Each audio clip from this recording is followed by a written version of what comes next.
ದಿನಾಲು ವೆರೈಟಿ ಆಗಿರುವಂತಹ ಸಾಂಬಾರನ್ನು ಮಾಡಬೇಕು ಅನ್ನೋ ಹಾಗಿದ್ರೆ ನನ್ನ ಚಾನಲನ್ನು ಸಬ್ಸ್ಕ್ರೈಬ್ ಮಾಡಿಕೊಂಡು ವೀಡಿಯೋಸನ್ನು ನೋಡಿ ಬಹಳಷ್ಟು ವೆರೈಟಿ ಆಗಿರುವಂತಹ ಸಾಂಬಾರ್ ರೆಸಿಪೀಸ್ನ ಅಪ್ಲೋಡ್ ಮಾಡಿದ್ದೀನಿ.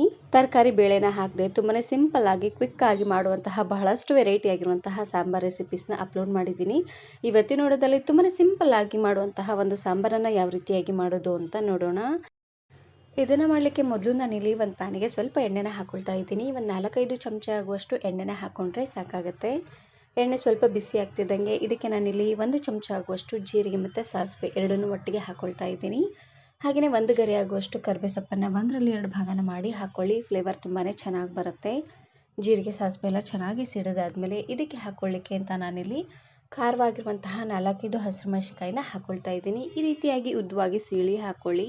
ಹಸಿರು ಮೆಣಸಿನಕಾಯಿನ ಮೊದಲು ಈ ರೀತಿಯಾಗಿ ಎಣ್ಣೆಲೆ ಫ್ರೈ ಮಾಡ್ಕೊಂಡು ತಗೊಳ್ಳಿ. ಈ ರೀತಿಯಾಗಿ ಮಾಡೋದ್ರಿಂದ ಖಾರ ಚೆನ್ನಾಗಿ ಬಿಟ್ಕೊಳ್ಳುತ್ತೆ. ಹಸಿರು ಮೆಣಸಿನಕಾಯಿ ಸ್ವಲ್ಪ ಫ್ರೈ ಆಗ್ತಿದ್ದಂಗೆ ಚೆನ್ನಾಗಿ ಹಣ್ಣಾಗಿರುವಂತಹ ಮೀಡಿಯಂ ಸೈಜಿನ 2 ಟೊಮೆಟೊನ ಹಾಕ್ಕೊಂಡು ಟೊಮೆಟೊ ಎಲ್ಲ ಚೆನ್ನಾಗಿ ಎಣ್ಣೆಲೆ ಸಾಫ್ಟ್ ಆದಮೇಲೆ ಇವಾಗ ನಾನಿಲ್ಲಿ ಸ್ಮ್ಯಾಶರ್ನ ಸಹಾಯದಿಂದ ಈ ರೀತಿಯಾಗಿ ನೀಟಾಗಿ ಸ್ಮ್ಯಾಶ್ ಮಾಡ್ಕೊಳ್ತಾ ಇದ್ದೀನಿ. ಈ ರೀತಿಯಾಗಿ ಮಾಡೋದ್ರಿಂದ ಟೊಮೆಟೊ ಅಲ್ಲಿರುವಂಥ ಹುಳಿ ಎಲ್ಲ ಚೆನ್ನಾಗಿ ಬಿಟ್ಕೊಳ್ಳುತ್ತೆ. ನಾನಿಲ್ಲಿ ಒಂದು ಹೊತ್ತಿಗೆ 4 ಜನಕ್ಕಾಗುವಷ್ಟು ಮಾಡಿ ತೋರಿಸ್ತಾ ಇದ್ದೀನಿ. ನೀವು ಸ್ವಲ್ಪ ಜಾಸ್ತಿ ಜನಕ್ಕೆ ಮಾಡ್ಕೊಳ್ಳೋ ಹಾಗಿದ್ದರೆ ಟೊಮೆಟೊ ಹಾಗೆಯೇ ಹಸಿರು ಮೆಣಸಿನಕಾಯಿನ ಸ್ವಲ್ಪ ಜಾಸ್ತಿ ಅನ್ನೋಗೇ ಹಾಕ್ಕೊಳ್ಳಿ.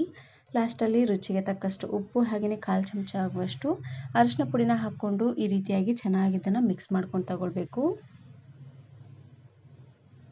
ನಿಮಗೆ ಬೇಕು ಅಂದರೆ ಇದರಲ್ಲೇ ಸ್ವಲ್ಪ ಕ್ಯಾರೆಟು, ಬೀನ್ಸು ಹಾಗೆಯೇ ಈರುಳ್ಳಿ ಇದ್ದರೆ ಅದನ್ನು ಸಹ ಎಣ್ಣೆಲೆ ಚೆನ್ನಾಗಿ ಫ್ರೈ ಮಾಡಿಕೊಂಡು ಹಾಕ್ಕೊಳ್ಬೋದು. ಲಾಸ್ಟಲ್ಲಿ ಇವಾಗ ನಾನಿಲ್ಲಿ 1 ಕಪ್ ಆಗುವಷ್ಟು ತೊಗರಿಬೇಳೆ, 4 ಗೆಡ್ಡೆ ಆಗುವಷ್ಟು ಬೆಳ್ಳುಳ್ಳಿ, ಸ್ವಲ್ಪ ಅರಿಶಿನ ಪುಡಿನ ಹಾಕ್ಕೊಂಡು ಕುಕ್ಕರಿಗೆ ಹಾಕಿ ಒಂದು 3ರಿಂದ 4 ವಿಸಿಲ್ ಕೂಗಿಸ್ಕೊಂಡು ಪೂರ್ತಿ ನುಣ್ಣದಾಗಿ ಇದನ್ನು ಸ್ಮ್ಯಾಶ್ ಮಾಡಿಕೊಂಡು ಹಾಕ್ಕೊಳ್ತಾ ಇದ್ದೀನಿ. ಲಾಸ್ಟಲ್ಲಿ ನಿಮಗೆ ಸಾಂಬಾರಿಗೆ ಎಷ್ಟು ನೀರು ಬೇಕು ನೋಡಿಕೊಂಡು ಅಷ್ಟು ನೀರನ್ನು ಹಾಕ್ಕೊಂಡು ಚೆನ್ನಾಗಿ ಇದನ್ನು ಈ ರೀತಿಯಾಗಿ ಮಿಕ್ಸ್ ಮಾಡಿಕೊಂಡು ಲಾಸ್ಟಲ್ಲಿ ಇದಕ್ಕೆ ನಾನಿಲ್ಲಿ ಹುಣಸೆ ಹಣ್ಣಿನ ರಸನ ಹಾಕ್ಕೊಳ್ತಾ ಇದ್ದೀನಿ. 1 ಸಣ್ಣ ಲಿಂಬೆ ಹಣ್ಣಿನ ಗಾತ್ರದಷ್ಟು ಹುಣಸೆ ಹಣ್ಣನ್ನು ಚೆನ್ನಾಗಿ ತೊಳೆದು ಸ್ವಲ್ಪ ಹೊತ್ತು ನೆನೆಸಿ ಅದನ್ನು ಹಾಕ್ಕೊಳ್ಬೇಕು. ಹುಣಸೆ ಹಣ್ಣಿನ ರಸನ ಹಾಕೋದ್ರಿಂದ ಸಾಂಬಾರು ತುಂಬಾ ರುಚಿಯಾಗಿ ಬರುತ್ತೆ ಅಂತಲೇ ಹೇಳ್ಬೋದು. ಲಾಸ್ಟಲ್ಲಿ ಇದಕ್ಕೆ ಸಣ್ಣದಾಗಿ ಕಟ್ ಮಾಡಿರುವಂತಹ ಕೊತ್ತಂಬರಿ ಸೊಪ್ಪು ಹಾಗೆಯೇ 1 ಸ್ಪೂನ್ ಆಗುವಷ್ಟು ಸಾಂಬಾರು ಪುಡಿ ಮಸಾಲ ಇವೆರಡನ್ನೂ ಹಾಕ್ಕೊಂಡು ಊರಿನ ಪೂರ್ತಿಯಾಗಿ ಲೋ ಫ್ಲೇಮ್ನಲ್ಲೇ ಇಟ್ಟು ಚೆನ್ನಾಗಿ ಇದನ್ನು ಕುದಿಸ್ಕೊಂಡು ತಗೊಳ್ಬೇಕು. ನಾವು ಸಾಂಬಾರನ್ನು ಎಷ್ಟು ಚೆನ್ನಾಗಿ ಕುದಿಸ್ತೀವ ನೋಡಿ ಅಷ್ಟೇ ರುಚಿಯಾಗಿ ಬರುತ್ತೆ ಅಂತಲೇ ಹೇಳ್ಬೋದು. ಆದಷ್ಟು ಲೋ ಫ್ಲೇಮ್ನಲ್ಲೇ ಇಟ್ಟು ಚೆನ್ನಾಗಿ ಇದನ್ನು ಕುದಿಸ್ಕೊಂಡು ತಗೊಳ್ಳಿ. ಈ ರೀತಿಯಾಗಿ ಮುಚ್ಚಳನ ಅರ್ಧಕ್ಕೆ ಮುಚ್ಚಿ ಕುದಿಸ್ಕೊಳ್ಬೇಕು. ಇಲ್ಲಾಂದರೆ ಉಕ್ಕಿ ಚೆಲ್ಲೋಗ್ಬಿಡುತ್ತೆ. ಉಕ್ಕಿ ಚೆಲ್ಲೋದ್ರೆ ಸಾಂಬಾರು ಫ್ಲೇವರೇ ಹೊರಟೋಗುತ್ತೆ. ಹಾಗಾಗಿ ನೋಡಿ ಈ ರೀತಿಯಾಗಿ ಕುದಿ ಬಂದಮೇಲೆ ಒಂದು ಸಾರ್ತಿ ಮಿಕ್ಸ್ ಮಾಡಿಕೊಂಡು ರುಚಿ ನೋಡಿ ಉಪ್ಪು ಹುಳಿ ಏನಾದರೂ ಸ್ವಲ್ಪ ಕಡಿಮೆ ಅಂತ ಅನಿಸಿದ್ರೆ ಇನ್ನು ಸ್ವಲ್ಪ ಉಪ್ಪು ಹಾಗೆ ಹುಣಸೆ ಹಣ್ಣಿನ ಹುಳಿನ ಹಾಕ್ಕೊಂಡು ಚೆನ್ನಾಗಿ ಇದನ್ನು ಕುದಿಸ್ಕೊಂಡು ತಗೊಳ್ಳಿ. ಸ್ವಲ್ಪ ಎಣ್ಣೆ ತೆಲ್ ಬರೋವರೆಗೂ ಚೆನ್ನಾಗಿ ಇದನ್ನು ಕುದಿಸಿದ್ರೆ ಆಯಿತು. ಇದನ್ನು ನೀವು ಅನ್ನದ ಜೊತೆ ಹಾಗೆಯೇ ಇಡ್ಲಿ ಜೊತೆ ಮುದ್ದೆ ಜೊತೆಗೆಲ್ಲ ಸರ್ವ್ ಮಾಡ್ಕೊಬೋದು. ತುಂಬಾ ರುಚಿಯಾಗಿರುತ್ತೆ.